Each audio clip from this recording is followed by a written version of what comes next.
Okay, so if you're looking for like the symbol of this whole generative AI wave we're riding, All right. it's not really the chatbot anymore, is it? No, I don't think so. It's got to be the engine behind it. Exactly. The hardware, specifically those GPUs, the graphics processing units from Nvidia. Nvidia, it's amazing. They used to be, mostly about chips for gaming, high-end graphics, data centers, important stuff, but niche now. Right. They are fundamentally the heart of this AI boom. They supply pretty much the only viable hardware for training and running these giant models. It's incredible. And that shift, it's pushed their market cap to, what is it now? An absolutely staggering $4.5 trillion. 4.5 trillion. Wow. Yeah. Just let that sink in. The growth is just off the charts. But what we really want to get into today goes beyond just the sales figures, beyond the hardware itself. Okay. We're diving deep into how Nvidia has kind of quietly but very deliberately turned itself from just a chip maker into maybe the most active strategic investor in AI globally. Yeah, the investment side. Yeah. That's crucial. It's not just about selling the picks and shovels anymore. It feels like they're trying to own the whole gold rush, building the ecosystem they sell to. And the speed of that shift is what's really fascinating. You look at the data. PitchBook tracks this stuff. In 2025 alone, NVIDIA's already been in on 50 venture deals. 50. Already this year. Yeah. And get this. That's already more than the 48 deals they did in all of 2024. Wow. So they basically doubled their pace. Pretty much. And their formal venture arm, and ventures, the acceleration there is even clearer. They did like one deal in 2022. One single deal. Right. Now, 21 deals already done by Inventures this year alone. It's a huge, deliberate move. They're not just a supplier anymore. They're actively shaping the whole AI landscape with their cash. Exactly. So let's unpack that strategy first, because, when NVIDIA cuts a check, you, listening right now, need to get that it's not just about financial returns like a typical VC. Right. It's definitely not standard venture play. It's much more integrated. Their official line is, they want to expand the global AI ecosystem. They fund, quote, game changers and market makers. Fine. Sure. But the money itself, that almost feels like the bonus prize, the real strategic juice, is the other stuff startups get, stuff money can't easily buy right now. Absolutely. You hit the nail on the head there. We're talking about things that are, frankly, almost priceless in today's market. Like what specifically? Well, number one, early access to NVIDIA GPUs. The very hardware everyone's desperate for. It's a huge advantage. Then there's deep technical collaboration, access to NVIDIA's own engineers, their expertise, Okay. and crucially, long-term infrastructure support. They're not just giving you chips, they're helping you build on those chips for the long haul. So if you connect those dots, what's the bigger play here? Well, I mean, it's a masterclass in creating lock-in, right? Architectural lock-in. By giving these resources up front, especially the hardware access and the tech support, NVIDIA make sure that these rising stars, these market makers, remain fundamentally tied to their CUDA software platform, their specific hardware setup. They're like the ultimate competitive moat. They're essentially bankrolling their future customer base. Exactly. And maybe more importantly, they're training that customer base to build everything optimized for NVIDIA gear from day one. Yep. They're making sure the future of computing is NVIDIA computing, whether it's, training the next big LLM or driving a car or powering some robot. But they guarantee demand, basically. Okay, let's get concrete. Let's talk about the actual deals, the really big ones, the billion-dollar club, as we're calling it. Right, the heavy hitters. These are the super aggressive, high-profile investments, mainly focused on companies building the massive large language models, the LLMs, and the core infrastructure for them. And what's interesting here is how they play the field. Look at the big names, the rivals. Take OpenAI. Okay, OpenAI, obviously huge. Nvidia joined their $6.6 billion funding round back in 2024, put in $100 million. Which sounds like a lot, but in that context. Exactly, almost a token investment. But think of it as a down payment, because that initial stake apparently paved the way for this massive subsequent commitment. There are plans for Nvidia to invest potentially up to $100 billion over time in a strategic partnership focused on building out OpenAI's compute infrastructure. $100 billion. This partnership doesn't even cover it. That's like merging destinies. It's enormous. But then look what else they do. What do you? They immediately hedge that bet. They also backed Elon Musk's xAI. jumped into their $6 billion raise late last year. Right, Musk's competitor to OpenAI. Exactly. And now reports are suggesting Nvidia might put another $2 billion into xAI as part of xAI's next planned $20 billion round. Why? Just selling chips again? Primarily, yes. To supply the GPUs needed to train xAI's models. What this tells you, I think, is that Nvidia sees the compute itself, the training infrastructure, as the layer they need to control. Regardless of who wins the AI race on top? Pretty much. The customer is the customer. Whether it's OpenAI, who seems like a close partner, or xAI, which is definitely a competitor in the field. It's like, imagine one company owned all the oil refineries and all the high-octane gas production. Okay. And then they turn around and buy big stakes in Ford and Toyota and Tesla, making sure they all need their specific fuel. Yeah, that's a pretty good analogy. They don't really care who wins the car race, as long as all the cars are running on their gas and need more of it. Makes sense. And they're not just focused on the U.S., are they? We see investments popping up globally. Definitely not just the U.S. Look at France's Mistral AI. Very strong player, especially known for their open source models. Right, Mistral. Heard a lot about them. Nvidia is a repeat investor there. They helped push Mistral's valuation way up to $11.7 billion. That's about $13.5 billion US, with a huge $1.7 billion Series C round. So they're betting on the open source side too, not just the big proprietary models. Seems that way, covering all angles. And then you see these almost unbelievable new entrants that Nvidia jumps on immediately. Like Thinking Machines Lab, remember that? Founded by Mira Murati, who used to be OpenAI's CTO. Yeah, big splashy launch. Splashy is an understatement. They launched with a $2 billion seed round, valued at $12 billion right from the start. Nvidia's in there. Wow. Backing that kind of talent gives them a window into whatever comes next, I guess. Absolutely. A front row seat. And then, in maybe one of the most direct competitive moves, Nvidia led a $2 billion round for Reflection AI. Reflection AI. Who are they? They're a U.S. company aiming to compete head-on with China's DeepSeek. The focus for Reflection is building really cost-efficient open-source LLMs. That single round put their valuation at $8 billion. So it's not just about who builds the biggest model anymore. It seems not. It's also about who can build the most economical model, presumably running efficiently on, guess what? Nvidia hardware. Okay, so that covers the model builders themselves. But you mentioned infrastructure earlier. The bets go way beyond just the AI software. Well, absolutely. The physical layer, the infrastructure they run on, that's a huge focus too. So like Inflection AI, co-founded by Mustafa Suleyman from DeepMind. Nvidia was in early there. Very early. They led Inflection's $1.3 billion round back in 2023, which turned out to be a really smart move. How so? Well, that early stake gave them, visibility and influence.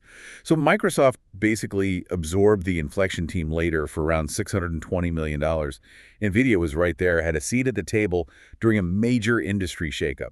Interesting. What about the actual data centers? Good question. Look at Nescale.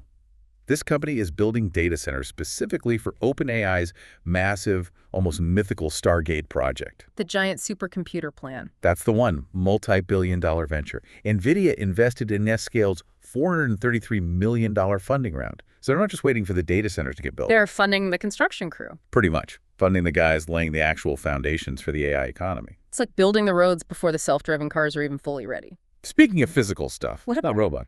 Embodied intelligence, yeah. Figure AI. The humanoid robotics company, everyone's talking about them. They raised a ton of money recently, didn't they? $1 billion. Series C, just this year, 2025, pushed their valuation to $39 billion. And Nvidia, they're a recurring investor, clearly see AI moving into the physical world. Makes sense. What about autonomous driving? That needs massive compute. Another key area, Wave, a startup in the UK doing end-to-end learning for self-driving cars. They raised $1.05 billion back in May 2024. Nvidia participated. And planning more? Reports say they plan to invest another $500 million as Wave expands its operations, so securing their place in the future of transportation too. Okay, one more in this core group. Scale AI. Why is that one important? Scale AI. Crucial piece, but often overlooked. They do data labeling and preparation, basically creating the refined fuel these giant AI models need for training. The grunt work, essentially. Essential grunt work. Nvidia joined forces with Amazon and Meta to backscale AI in a $1 billion round. So they're ensuring the quality and the flow of training data also happens in ecosystems they have a stake in. Okay, when you list all these out, these massive billion-dollar plus bets. It's staggering. It really is. The scale is immense. Which, naturally leads to a question. You look at all this money pouring out. Isn't this incredibly risky? How do you mean? Well, what if the AI bubble bursts? Or what if someone, Intel or maybe some custom chip maker comes up with a genuinely competitive alternative hardware architecture? Nvidia's got its fingers in so many pies now, massive exposure everywhere. Are they maybe overconfident about this whole lock-in thing? That's a really important question. And yeah, there's definitely risk. Yeah. But I think their defense is diversification within that lock-in strategy. Okay, how does that work? Well, a couple of ways. First, a lot of these capital investments are reportedly tied directly to future hardware purchase commitments. So Nvidia gets a return through chip sales almost regardless of how the startup's equity performs. Ah, okay. So the investment guarantees future sales. Often, yes. Second, look at the range of bets. They're not just backing LLM companies. They're in infrastructure, energy, robotics, healthcare, search. Right. So if one specific application area, say chatbots, cools off, the underlying need for massive parallel computing, which is their core strength, will likely still be booming somewhere else, like in scientific research or drug discovery. They're not just betting on one horse. They're betting on the whole racetrack, the stadium, the company powering the floodlights, maybe even the roads leading to the track. They're trying to become the essential utility for the entire AI sector, which mitigates that single point of failure risk. Okay, that makes sense. It's a portfolio approach within the lock-in. So if that first group, the billion-dollar club, was about grabbing the crown jewels, the big LLM players, Yeah. this next layer of investment feels like weaving the giant net underneath everything. Let's talk about the expanding portfolio. These hundreds of millions flowing into the broader AI economy. Right. This is where you see just how comprehensively they're trying to weave themselves into everything. They're touching verticals you wouldn't immediately think of. Like energy. Exactly. Yeah. Energy and data centers. They backed Commonwealth Fusion. That's $863 million raised for nuclear fusion research, a potential future power source for all this compute. Wow. Fusion. And also Crusoe Energy. They raised $686 million to expand data centers, specifically ones that use stranded energy like flared gas. And guess who their customers are? OpenAI and Microsoft. So they're investing in the power sources and the specialized data centers. Smart. Then look at the competitive AI cloud layer. It's just drenched in Nvidia capital. Like Cohere. They compete with OpenAI. Yep, Cohere. Nvidia's been a long-term supporter. They got another $500 million in Series D funding, valued at $6.8 billion. And others in that space. Oh yeah, Poolside, Lambda, Together AI. These are all companies building specialized AI cloud infrastructure. They've all raised hundreds of millions. And what are they building on? Nvidia GPUs, I assume. Exclusively. And you absolutely have to mention CoreWeave. Nvidia was an early major shareholder.